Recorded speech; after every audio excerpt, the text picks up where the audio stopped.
السلام علیکم ورحمۃ اللہ وبرکاتہ۔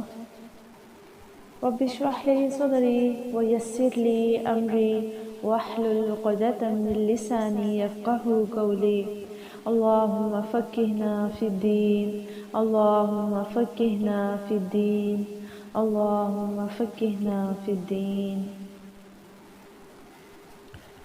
سورۃ الانفال ہے، آیت نمبر 1۔ یسألونک عن الانفال قل الانفال للہ والرسول فاتقوا اللہ واصلحوا ذات بینکم واطیعوا اللہ ورسولہ ان کنتم مؤمنین۔ یہ لوگ آپ سے غنیمتوں کے متعلق دریافت کرتے ہیں، آپ فرما دیجئے کہ غنیمتیں اللہ کی ہیں اور رسول کی ہیں، سو تم اللہ سے ڈرو اور اپنے باہمی تعلقات کی اصلاح کرو اور اللہ تعالیٰ اور اس کے رسول کی اطاعت کرو اگر تم ایمان والے ہو۔ انفال کیا ہے؟ لغوی معنی ہے دینے میں زیادتی کرنا یا بخشش میں زیادتی کرنا۔ اصطلاحی معنی ہے مال غنیمت جو دشمن سے جنگ کے بعد حاصل ہو، مال فے جو بغیر جنگ کے دشمن سے مسلمانوں کو ملے، الخمس مال غنیمت کا 5واں حصہ، التنفیل مال غنیمت تقسیم ہونے سے پہلے لیڈر فوج پر خرچ کر دے، سلب جس کو قتل کیا ہے اس کا مال قاتل کو دے دینا تاکہ اسے مزید جنگ کے لیے ترغیب ملے۔ ابن العربی فرماتے ہیں ہمارے علماء کہتے ہیں انفال غنائم اور فے ہے اور نفل سے مراد زائد ہے اور اس میں غنیمت اور مال فے بھی شامل ہے۔ فے کا معنی ہے پلٹ آنا، یعنی مال کافروں سے پلٹ کر مسلمانوں کے پاس آ جاتا ہے۔ آیت کا سبب نزول دیکھتے ہیں۔ غزوہ بدر کے اختتام پر یہ صورت پیدا ہوئی کہ جس فریق نے اموال غنیمت لوٹے تھے وہ ان پر قابض ہو گیا تھا۔ ایک دوسرا فریق جس نے کفار کا تعاقب کیا تھا یہ کہتا تھا کہ ہم بھی ان اموال میں برابر کے شریک ہیں، کیونکہ اگر ہم کفار کا تعاقب نہ کرتے تو وہ مڑ کر حملہ کر سکتے تھے اور اس طرح فتح شکست میں تبدیل ہو سکتی تھی۔ ایک تیسرا فریق جو رسول اللہ صلی اللہ علیہ وسلم کی گرد حفاظت کی خاطر حصار بنائے ہوئے تھا وہ کہتا تھا کہ ہم بھی ان اموال میں برابر کی حصہ دار ہیں، کیونکہ اگر ہم آپ کی حفاظت نہ کرتے اور خدا نہ خواستہ آپ کو کوئی تکلیف پہنچ جاتی تو فتح شکست میں بدل سکتی تھی۔ مگر قابضین ایسی باتیں قبول کرنے کے لیے تیار نہ تھے، جس سے مجاہدین میں کشیدگی پیدا ہو گئی۔ آپ صلی اللہ علیہ وسلم سے اس صورتحال کا حل دریافت کیا گیا تو آپ صلی اللہ علیہ وسلم خاموش رہے اور وحی الہی کا انتظار کرنے لگے۔ اس وقت یہ آیت بلکہ اس صورت کا کثیر حصہ نازل ہوا جس کی ابتدا ہی مسلمانوں کی اخلاقی کمزوریوں اور ان کی اصلاح کے طریقوں سے کی گئی۔ الانفال سے مراد غنائم ہے جو اللہ تعالیٰ نے کفار کے مال میں سے امت کو عطا کی ہیں۔ اس صورت مبارکہ کی یہ آیات کریمات غزوہ بدر کے بارے میں نازل ہوئیں۔ غزوہ بدر میں مسلمانوں کو کفار سے اولین مال غنیمت حاصل ہوا تو اس کے بارے میں بعض مسلمانوں میں تنازع واقع ہو گیا، چنانچہ انہوں نے اس بارے میں رسول اللہ صلی اللہ علیہ وسلم سے استفسار کیا، پس اللہ تبارک و تعالیٰ نے یہ آیت نازل فرمائی۔ مال غنیمت کا حصول۔ اللہ تعالیٰ کا ارشاد ہے وَاعْلَمُوا أَنَّمَا غَنِمْتُم مِّن شَيْءٍ فَإِنَّ اللَّهَ خُمُسَهُ وَلِلرَّسُولِ وَلِذِي الْقُرْبَى وَالْيَتَامَى وَالْمَسَاكِينِ وَابْنِ السَّبِيلِ إِن كُنتُمْ آمَنتُم بِاللَّهِ وَمَا أَنزَلْنَا عَلَىٰ عَبْدِنَا يَوْمَ الْفُرْقَانِ يَوْمَ الْتَقَى الْجَمْعَانِ وَاللَّهُ عَلَىٰ كُلِّ شَيْءٍ قَدِيرٌ۔ سورہ الانفال کی آیت نمبر 41۔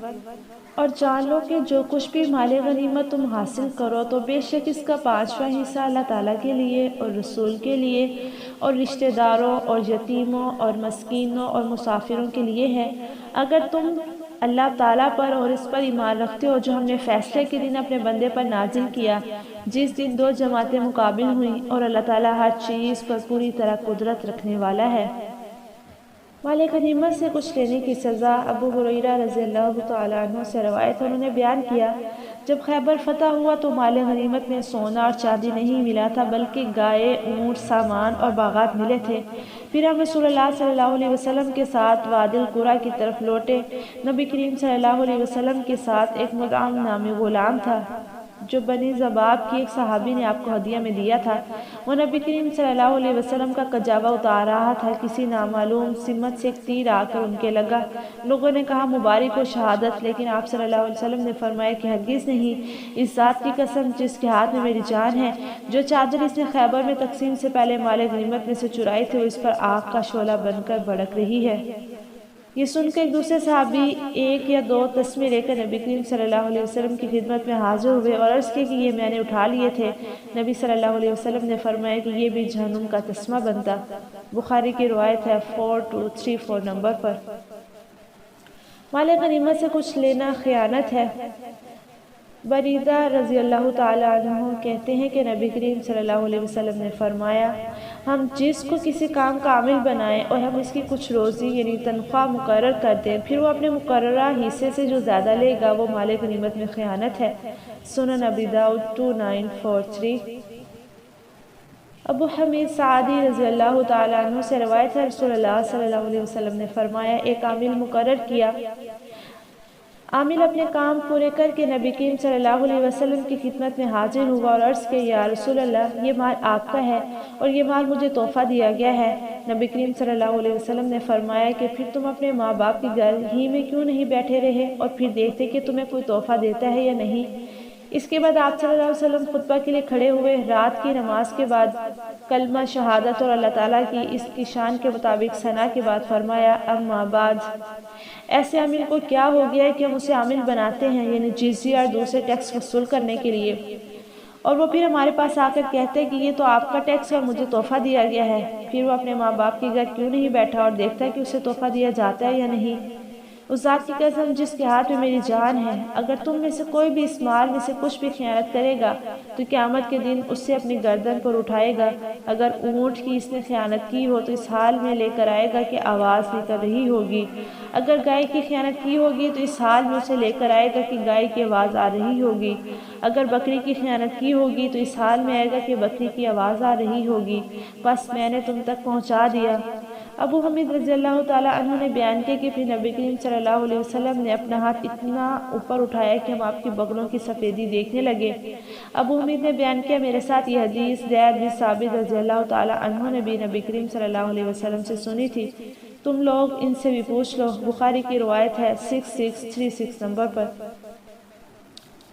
اللہ کی ناراضگی کا باعث ہے۔ ابو رافع رضی اللہ تعالیٰ عنہ کہتے ہیں، جب رسول اللہ صلی اللہ علیہ وسلم عصر کی نماز پڑھ چکتے تو بنی عبد الاشہل کے لوگوں میں جاتے اور ان سے گفتگو کرتے، یہاں تک کہ مغرب کی نماز کے لیے اترتے۔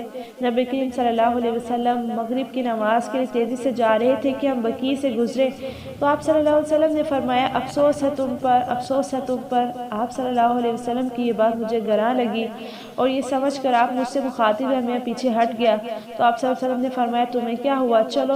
تو میں نے عرض کیا، اللہ کے رسول کیا کوئی بات ہو گئی ہے؟ آپ نے پوچھا وہ کیا؟ تو میں نے عرض کیا، آپ نے مجھ پر اف کہا۔ آپ صلی اللہ علیہ وسلم نے فرمایا، نہیں، تم پر نہیں، البتہ اس شخص پر اظہار اف کیا ہے جس نے فنا قبیلے میں صدقہ وصول کرنے کے لیے بھیجا تھا تو اس نے ایک دھاری دار چادر چرا لی ہے، چنانچہ اب اسے ویسے ہی آگ کی چادر پہنا دی گئی ہے۔ نسائی کی روایت ہے 683 نمبر پر۔ سیدنا عوف بن مالک سے روایت ہے کہ رسول اللہ صلی اللہ علیہ وسلم نے فرمایا، خبردار، اس گناہ سے بچ جاؤ جس کی بخشش نہیں ہوگی۔ جس نے کسی چیز میں خیانت کی وہ اس کو لے کر قیامت کے دن حاضر ہوگا۔ الترغیب 1862 نمبر پر۔ سبحانک اللہم و بحمدک، نشہد ان لا الہ الا انت، نستغفرک و نتوب الیک۔ السلام علیکم ورحمۃ اللہ وبرکاتہ۔